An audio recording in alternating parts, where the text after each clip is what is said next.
Ready to get fired up about fire. We're doing a deep dive today into something you might not expect. Okay. The role of ventilation in fire investigations. All right. You sent over a really interesting mix of research articles, investigative reports. We've got the whole shebang here. And what I'm gathering is you're curious about how understanding ventilation can help investigators figure out where and how a fire started.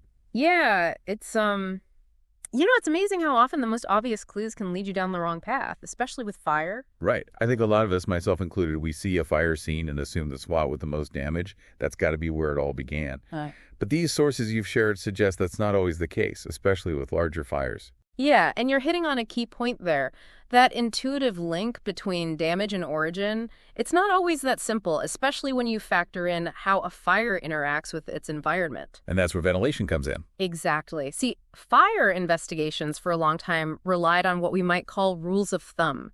Things like the deepest char is where the fire burned longest, so that's the origin. I've definitely heard that one before. Yeah.